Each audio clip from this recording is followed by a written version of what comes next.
General जाहिर साहब, नए DGISI पाकिस्तान में अगर इस्टेब्लिशमेंट का हम तज़किरा करते हैं फ़ौज के हवाले से, तो मोस्ट पावरफुल आर्मी चीफ जिसके नीचे पूरी फ़ौज वो कमांड करते हैं, फ़ौज का हमारा सिस्टम अच्छा है और नीचे पूरी फ़ौज एक्ट करती है। DGISI ड्यूअल रिपोर्टिंग में एग्जेक्टिव के नीचे बनी हुई अथॉरिटी, लेकिन बड़ा पावरफुल ऑफिस है।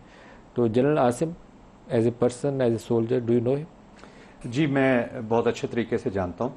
जनरल आसिम की जो तैनाती है, इसको मैं टू बिगिन विद कहूँगा कि मेरिट बेस्ड तैनाती है, एक ट्रू प्रोफेशनल सोल्जर की।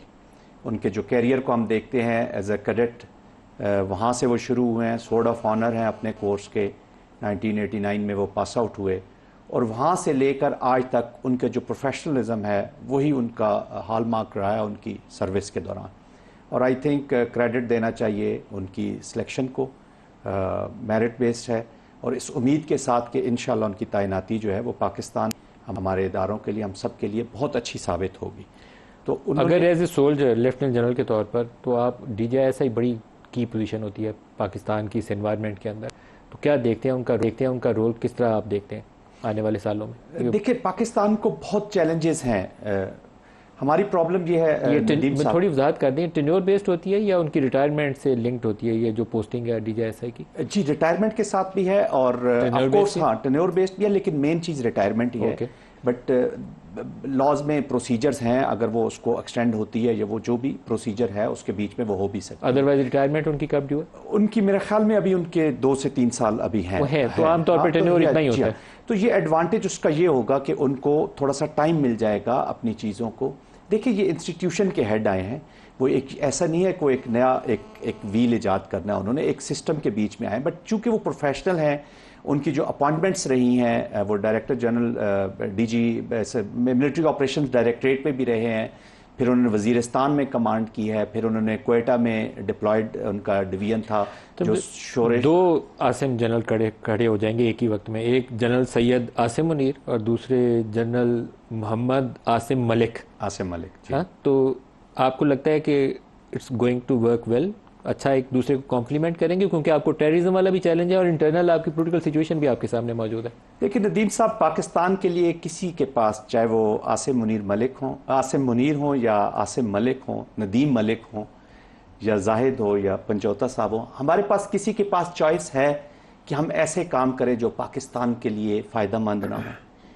देखें, पाकिस्तान के बीच में और ख़ास तौर पे इस इंस्टीट्यूशन के बीच में हमने यहाँ पे 35, 36, 7 ईयर सर्व किया है।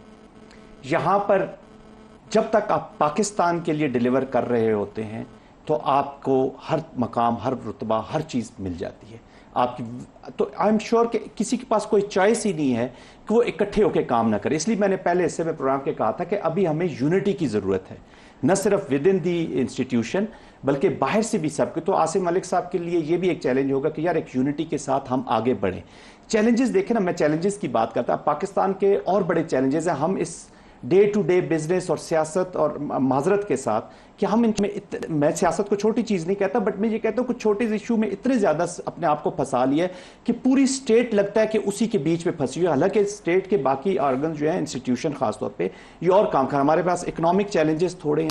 क्या बलूचिस्तान में हम अफगान साइड से अभी आपको चैलेंज आ रहा है, ये जो टेररिज्म TTP ने जो दोबारा अंदर सर उठाया हुआ है, तो मेरे ख्याल में क्योंकि आपकी जो ISI की एजेंसी है वो काउंटर टेररिज्म में भी कलीदी किरदार आपकी ISI प्ले कर रही है। कुछ नॉट ओनली टेररिज्म, हमारे हर पाकिस्तानी को ये चीज़ ज़हन नशीन कर लेनी चाहिए, इससे बलाए ताक होकर कि वो किस ग्रोह से है, किस मजहबी ग्रोह से है, किस सियासी ग्रोह से है, किस पार्टी से, किस शहर का है, किस इलाके का है, कि इलाका कौन सा ये भी बता दें। पहले मैं माजिद निज़ामी साहब के पास जाना है, क्योंकि काफी लोगों ने मुबारकबाद के सोशल मीडिया पे पैगाम छापने। बात मुकम्मल करने की बड़ी खास बात रह जाएगी कि हर पाकिस्तानी ने, मैं इलाका भी आपको बता दूं, इलाकों से बालातर हो जाए। जो पाकिस्तान की आर्मी का एक सोल्जर बन जाता है, वो जब जंग लड़ता है तो वो किसी इलाके, किसी शख्स और उसके लिए नहीं लड़ता, लेकिन ये तो जस्ट आइडेंटिटी। तो मैं जो बात कर रहा था कि हमारे पाकिस्तानियों को ये समझने की जरूरत है कि ISI हमारा फर्स्ट लाइन डिफेंस है, मजबूत ISI हमारी ज़रूरत है।